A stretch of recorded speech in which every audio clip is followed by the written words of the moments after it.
सास का घूंघट पार्ट 4। अब तक हमने देखा कि देविका के ससुराल के आदमी औरतों को घर के अंदर नहीं आने दे रहे हैं। देविका उन्हें पुलिस में जाने की धमकी देती है, जिससे पूरे गांव में अफरा तफरी मच जाती है।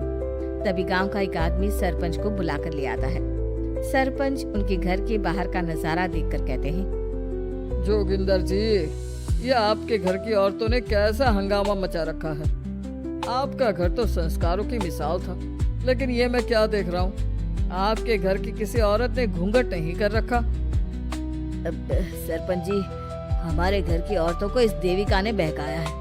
हमने पहले ही इन सबको चेतावनी दी थी कि अगर ये घर से बाहर गई तो हम इन्हें घर में नहीं आने देंगे। अब ये देविका हमें धमकी दे रही है कि पुलिस को बुलाएगी। क्या पुलिस? इस गांव का बरसों पुराना इतिहास रहा है। इस गांव में कभी पुलिस नहीं आई। गांव के सभी फैसले हमने मिलजुल कर किए हैं। जोगिंदर, तुम्हारे घर का फैसला पंचायत करेगी। सरपंच जी, आपने ठीक कहा। पंचायत दोनों तरफ की बातें सुने और जो भी फैसला पंचायत करेगी वो हमें मंजूर होगा। तो ठीक है, आज दोपहर को सभी गांव की चौपाल पर इकट्ठा होंगे और वहीं तुम्हारे घर का फैसला होगा। सरपंच वहां से चला जाता है। घर के आदमी घर के अंदर जाकर दरवाजा बंद कर लेते हैं और घर की औरतें वहीं घर के बाहर पेड़ के नीचे बैठ जाती हैं। तभी विमला कहती है, देविका बहू, तुम्हें भूख लगी होगी ना? नहीं माँ जी, मुझे भूख नहीं लगी, मैं ठीक हूँ। बहू, तेरा बच्चा छोटा है अभी, तुझे भूखा नहीं रहना चाहिए। वीना, सुजाता, जाओ पास में जो पंडित जी का बाग है ना, वहाँ से कुछ फल तोड़ लाओ। वीना और सुजाता पास के बगीचे से खूब सारे फल तोड़ कर ले आती हैं। सभी औरतें फल खाती हैं। तभी देविका कहती है, आप सब घर से बाहर निकली, घूंघट उतार दिया तो इन मर्दों की इज्जत चली गई, लेकिन हम सब घर के बाहर भूखे प्यासे बैठे हैं। इस बात पर इन अहंकारी मर्दों को शर्म क्यों नहीं आ रही? हाँ देविका, तुम ठीक कह रही हो। अगर हम मर भी जाए ना, तब भी इन मर्दों के लिए इनके बनाए गए नियम कानून ही अहम रहेंगे, हम नहीं। सुजाता भाभी, मुझे तो सबसे ज्यादा सचिन पर गुस्सा आ रहा है। उसने मुझसे लव मैरिज की थी, क्या क्या वादे किए थे कि मेरा साथ कभी नहीं छोड़ेगा, और आज उसने मेरा साथ छोड़ दिया। अपने बच्चे को एक बार भी नहीं देखा उसने। देविका, वो शुरू से ही ना डरपोक रहा है, लेकिन इन सारी बातों को छोड़ो। मुझे तो इस बात की चिंता हो रही है कि पंचायत में न जाने क्या फैसला होगा। पता नहीं वो इंसाफ करेंगे भी या नहीं। वीना दीदी, आपको अभी भी पंचायत से इंसाफ मिलने की उम्मीद है? अगर इस गांव की पंचायत में सच में इंसाफ करने की भावना होती तो सरपंच जी अभी हमें घर के अंदर जाने देते। देखा नहीं कितना जहर उगल कर गए हैं हमारे खिलाफ। तो बहू, अब हम क्या करेंगे? पंचायत तो हमारे खिलाफ ही फैसला सुनाएगी। पहले तो हम अपनी सारी बातें रखेंगे।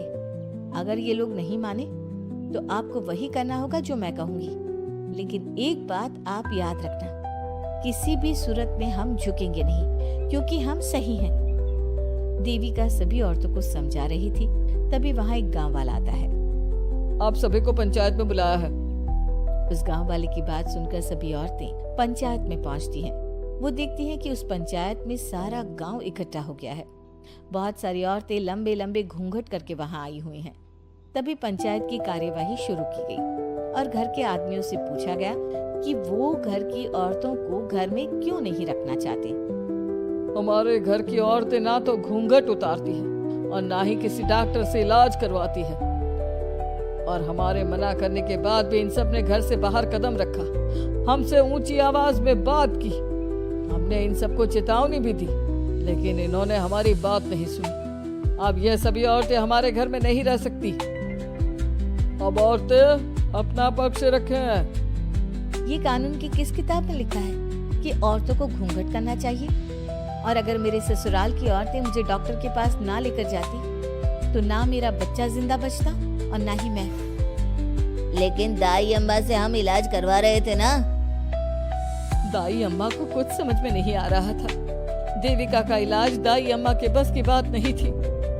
काफी देर तक दोनों पक्षों में बहस चलती रही। दोनों एक दूसरे पर आरोप प्रत्यारोप लगाते रहे, लेकिन दोनों पक्षों की बात सुनने के बाद पंचायत ने जो फैसला लिया उसके लिए तो देविका पहले से ही तैयार थी। दोनों पक्षों की बात सुनने के बाद पंचायत ने यह फैसला किया है कि सारी गलती महिलाओं की है।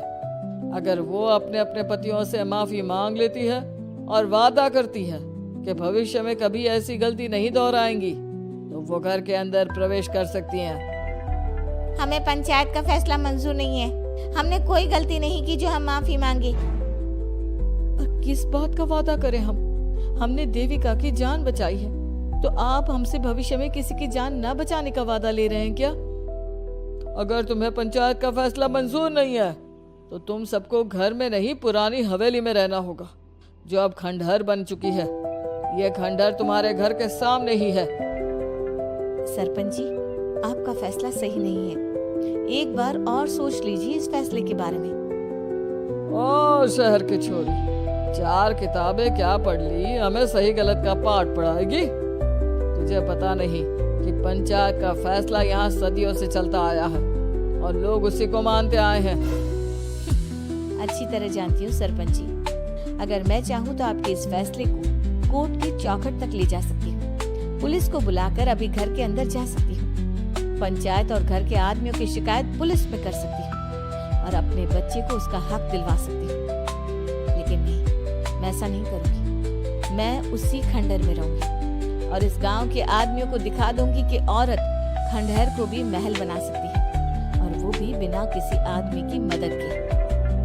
सारे गांव की औरतें देविका की बातें सुनकर हैरान हो जाती हैं। उनका जीवन घूंघट और घर की 4 दीवारी के बीच में ही था। कोई औरत अपने हक के लिए पंचायत से भी टकरा सकती है, ये बात उन्होंने पहली बार सुनी थी। अब देविका घर की औरतों के साथ खंडहर में चली जाती है।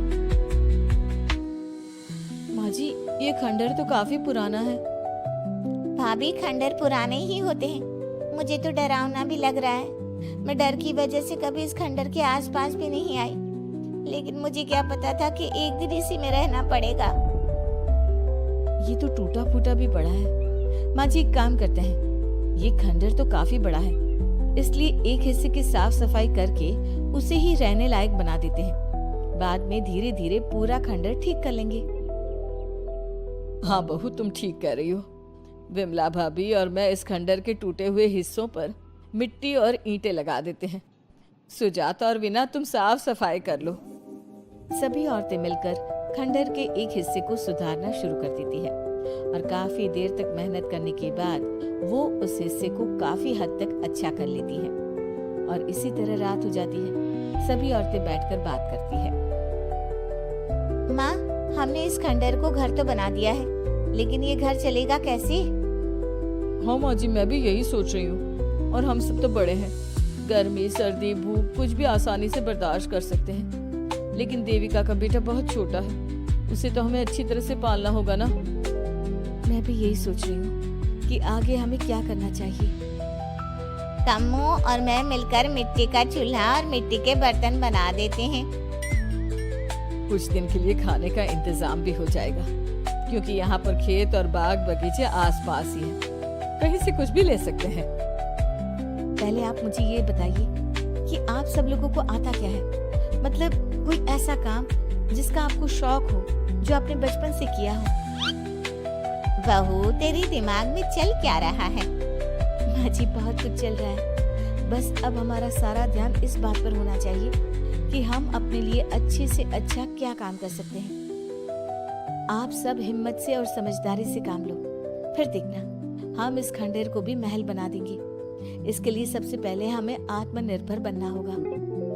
देविका सभी को समझा रही थी, तभी उसका बेटा रोने लगा। उसने अपने बेटे को गोद में उठाया और उसे चुप कराने लगी।